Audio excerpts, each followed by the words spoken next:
Hey, what's up everyone? Welcome back to another Respawnables video. This is part 12 in my all weapons in multiplayer series, and in today's parts I'm going to start off playing with the Aristocrat's Wicked Rifle, introduced in the 2018 Lucky Map Quest update.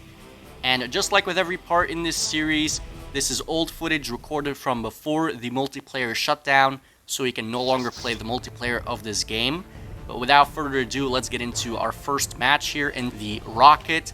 And you may have noticed that this weapon looks identical to the Aristocrat's rifle that was introduced in the 2017 Big Map Quest update. And you would be correct, both weapons are virtually identical. The only difference is that this one has a black skin. So the performance is the same, the active skill is the same. They're basically the same weapon, just like Rainbow's End and Rainbow's Prank are virtually identical. The same thing applies to this weapon. So let's move on right away to the next one. This is the Cocotier. That's how I pronounce it. I don't know if you say a Cocotier or Cocotier. I say Cocotier. I don't know if it's like a French pronunciation that you have to use for this weapon.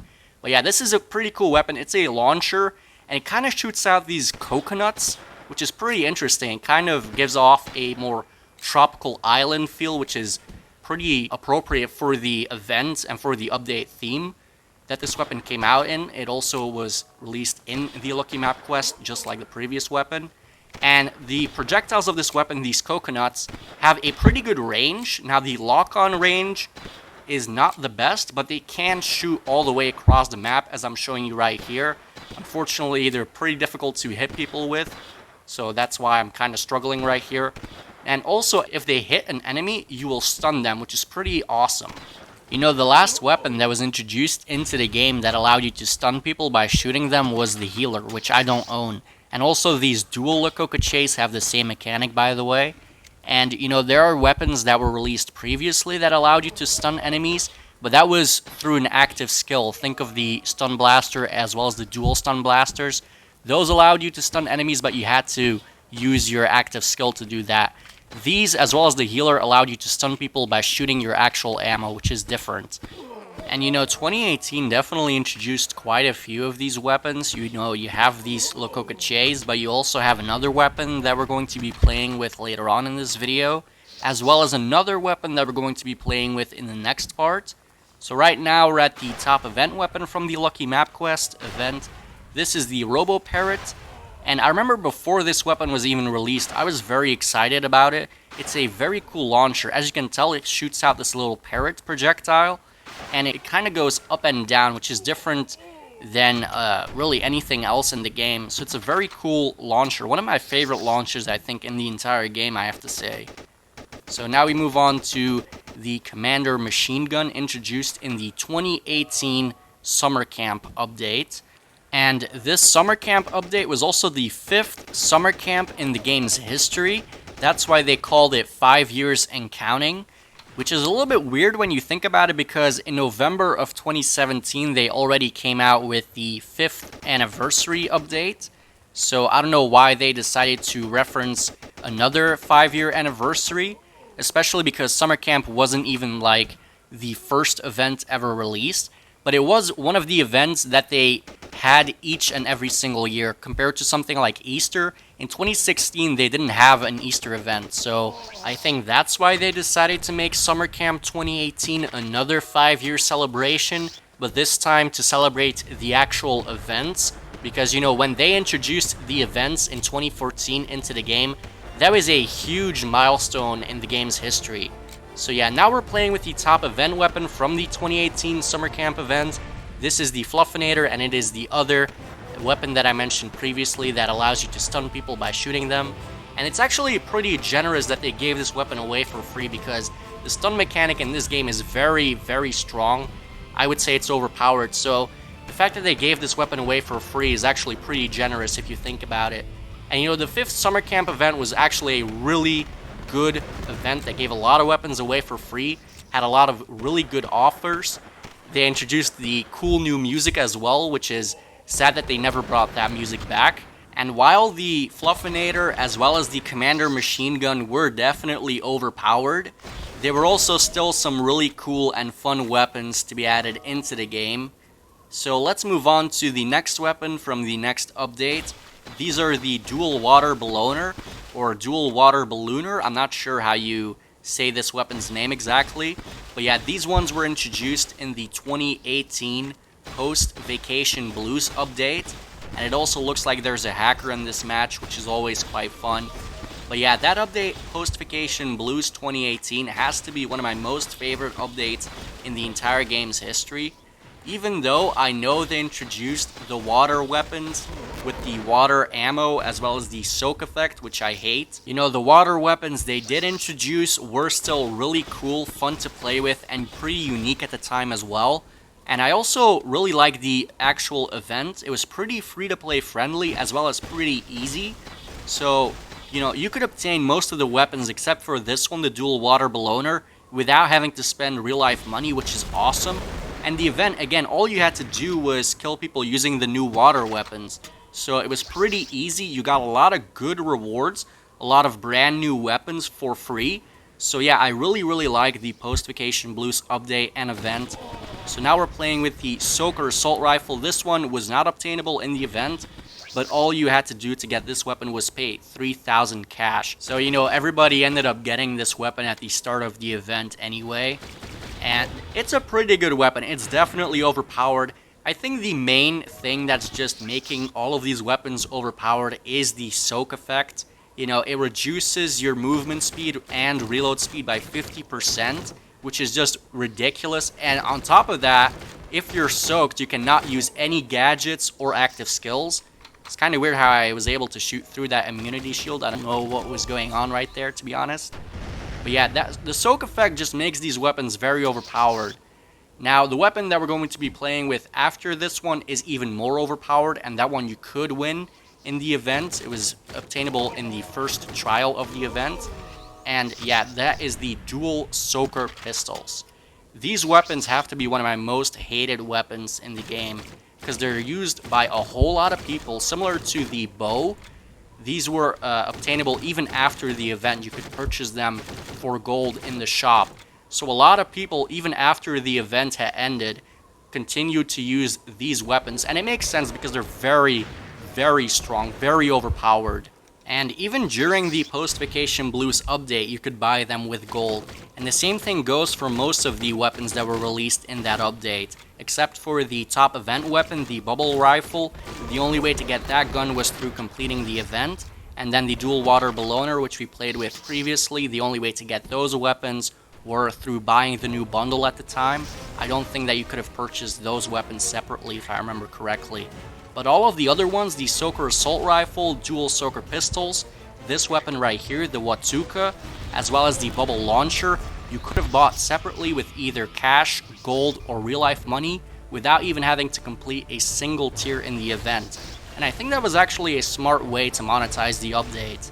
So, unfortunately, I do not have a whole lot of footage of me playing with the WAT-OOKA, but it is a very fun launcher to play with. And the weapon also has a similar mechanic to the Bubble Launcher that I'm playing with right here, where if you hold down the trigger, the projectiles, whether it's a rocket from the WAT-OOKA or bubbles from the Bubble Launcher, they will continue to travel through the air for as long as you're holding down the trigger.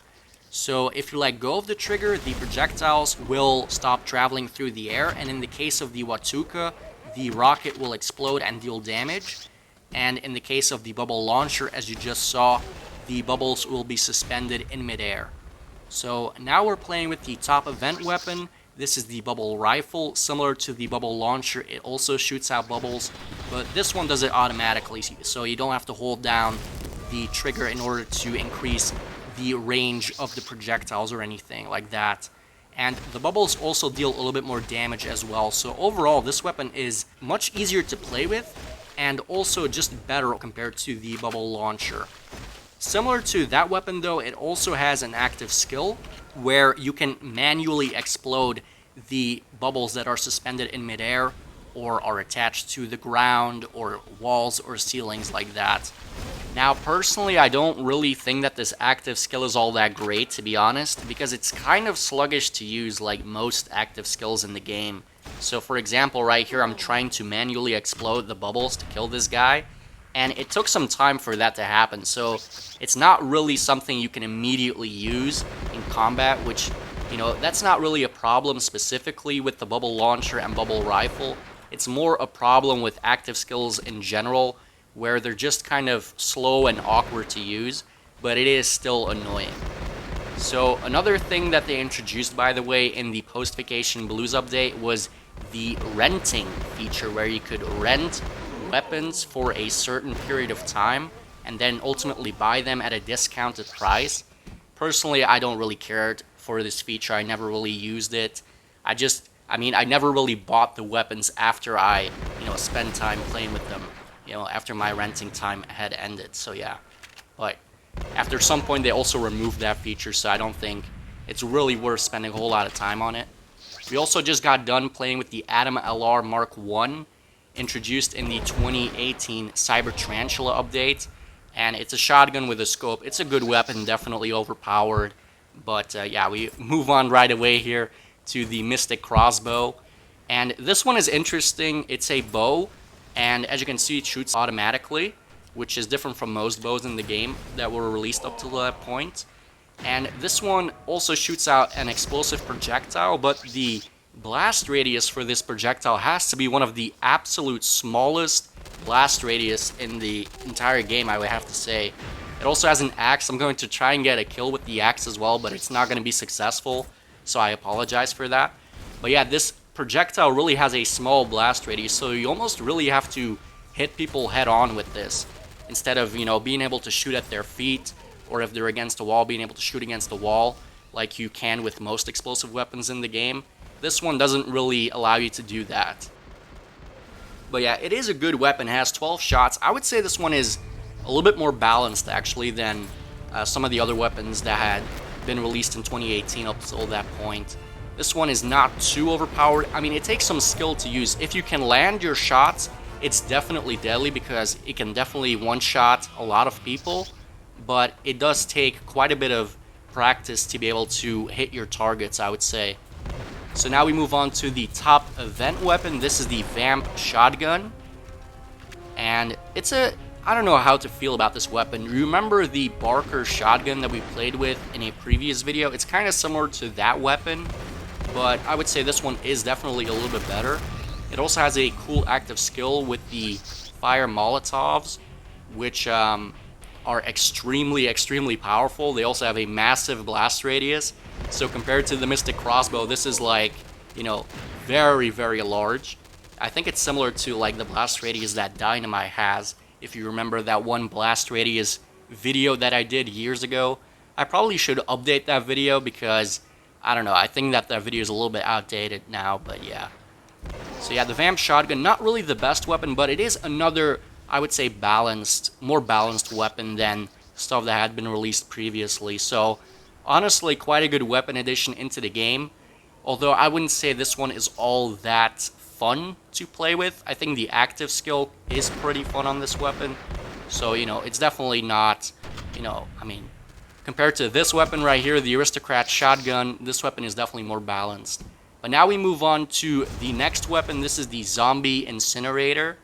I know there was another weapon released before this one that you could buy in a bundle, but we're going to play with that one in the next video, because I kind of ordered all of the zombie weapons, based off of the price points that they were released at in the next update. But yeah, this one was released in the Zombies versus Zombies update, or the 2018 Halloween update. Basically, the stand-in for your regular Halloween event was the Zombies versus Zombies event, which introduced the new Horde game mode into the game.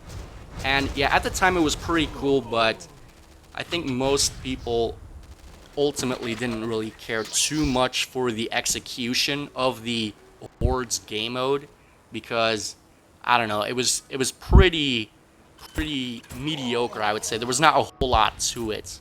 Of course, you could get Zombie Nights. They introduced that in the next update, the Road to Glory 2018 update. By the way, the weapon I'm playing with right now, the dual crossbows, were introduced in that update. And yeah, that update was basically more of the same. You also had to kill zombies in that update. And yeah, that's basically where they introduced really the kind of leader board mechanic for hordes, where you could get zombie knights and then use those zombie knights to purchase the new zombie weapons, as well as the new zombie molotovs, or excuse me, fire molotovs as well. And yeah, we're going to play with a few zombie weapons here. The rest we'll save for the next part. But the first one we're playing with right here, this one was the cheapest, was the post-rookie, and I did a video about that one years ago. And yeah, it's a pretty good weapon, definitely overpowered. Also has a scope, which is pretty cool. And then the final weapon for today's part is the post-toxic crossbow.